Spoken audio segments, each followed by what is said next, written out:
के एक्शन से डरा अभिसार शर्मा, सुप्रीम कोर्ट के सामने गिड़गिड़ाया।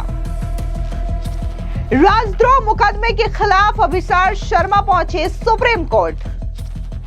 क्या पुलिस की गिरफ्तारी से बचने के लिए सुप्रीम कोर्ट पहुंचा अभिसार शर्मा? हेमंता सरकार के खिलाफ मोदी विरोधी पत्रकारों का प्रदर्शन।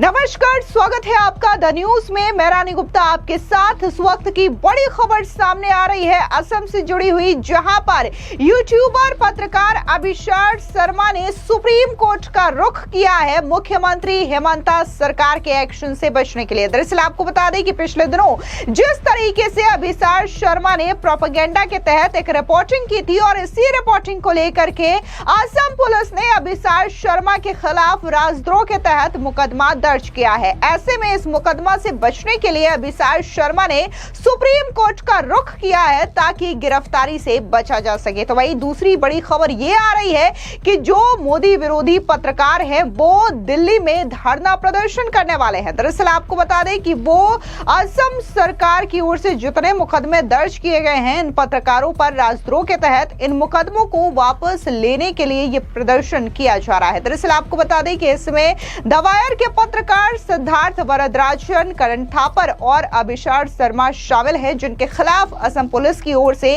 राजद्रोह का मुकदमा दर्ज किया गया है। और ऐसे में बाकायदा आप जैसा कि पोस्ट देख सकते हैं, खुद अभिसार शर्मा ने ये पोस्ट शेयर किया है जहां पर उन्होंने धरना प्रदर्शन की जानकारी दी है जो कि असम भवन तक किया जाएगा। और इसका मेन जो उद्देश्य है वो ये है कि जो इन तीनों पत्रकारों पर एफआईआर दर्ज की गई है राजद्रोह के तहत, उन मुकदमों को वापस लिया जाए। दरअसल आपको बता दें कि पत्रकार और यूट्यूबर अभिसार शर्मा ने भारतीय न्याय संहिता यानी कि बीएनएस की धारा 152 के तहत असम पुलिस द्वारा दर्ज की गई एफआईआर के खिलाफ सुप्रीम कोर्ट का दरवाजा खटखटाया है। उनका कहना है कि एफआईआर उनके द्वारा असम सरकार की सांप्रदायिक राजनीति की आलोचना करने और एक निजी संस्था को 3000 बीघा जमीन आवंटित करने पर सवाल उठाने वाला वीडियो प्रकाशित करने के बाद दर्ज किया गया है। उन्होंने बीएनएस की धारा 152 की वैधता को भी चुनौती दी है। यह मामला 28 अगस्त को जस्टिस एमएस सुदेशन और जस्टिस एन कोटेश्वर सिंह की खंडपीठ के समक्ष सुनवाई के लिए लिस्टेड की गई है। आपको बता दें कि बीएनएस की धारा 152 यानी कि राजद्रोह का ये मुकदमा जो है वो पत्रकार अभिसार शर्मा के खिलाफ दर्ज किया गया है। उक्त वीडियो में अभिसार शर्मा ने गुवाहाटी हाईकोर्ट के मामले का जिक्र किया, जहां दीमा हसाओ क्षेत्र में खनन के उद्देश्य से निजी सीमेंट कंपनी महाबल सीमेंट्स को 3000 बीघा जमीन आवंटित करने के बारे में असम सरकार से सवाल किया गया। इस संदर्भ में जो अभिसार शर्मा है उन्होंने आरोप लगाया कि असम सरकार ने अदानी समूह को 9000 बीघा जमीन दी और असम के मुख्यमंत्री हेमंता बिस्वा शर्मा पर अदानी समूह को प्राथमिकता देने और सांप्रदायिक राजनीति में लिप्त होने का आरोप लगाया।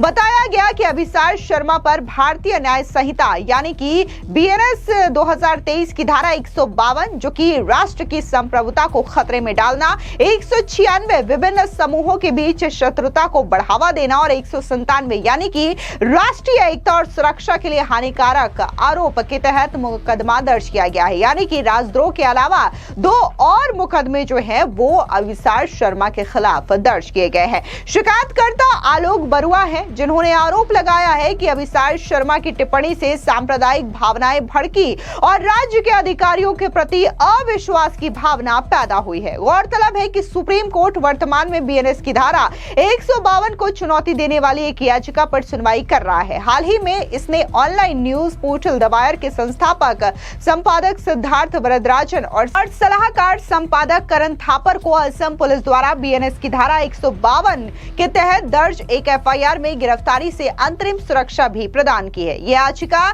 एओआर सुमीर सोढ़ी के माध्यम से दायर की गई है। यानी कि न सिर्फ अभिसार शर्मा बल्कि जो दवायर के पत्रकार हैं सिद्धार्थ वरदराजन और करण थापर, इन इन तीनों के खिलाफ असम सरकार, असम पुलिस की ओर से बाकायदा राजद्रोह का मुकदमा दायर किया गया है और ये जो मुकदमे हैं अब सुप्रीम कोर्ट पहुंच चुके हैं। हालांकि सुप्रीम कोर्ट पहले से ही सिद्धार्थ वरदराजन और करण थापर के मामले की सुनवाई कर रहा है, लेकिन अब इसमें एक और मामला जुड़ गया है अभिसार शर्मा का और इसको लेकर के लिस्टेड किया गया है। 28 अगस्त को इस मामले की सुनवाई होनी है, लेकिन उससे पहले दिल्ली में एक बड़े विरोध प्रदर्शन का आयोजन जो है वो मोदी विरोधी पत्रकारों की ओर से किया गया है, जहां पर इनका कहना यह है कि जितने भी मुकदमे इन तीनों पत्रकारों के खिलाफ दायर किए गए हैं, इन मुकदमों को वापस लिया जाए। दरअसल ये विरोध प्रदर्शन जो है वो दिल्ली में स्थित असम भवन के सामने किया जा रहा है।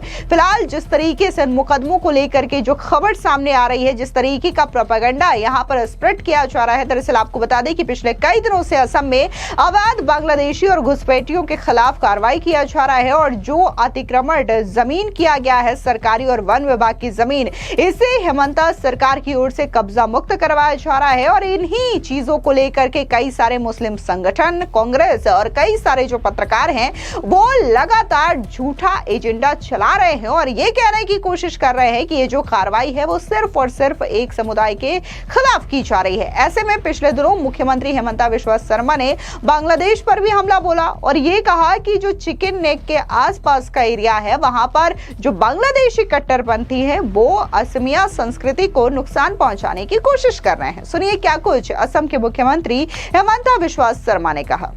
This is a matter of concern. Last time when I have visited Dhubri, we have seen wall writing asking people of Dhubri district to show allegiance to Bangladesh.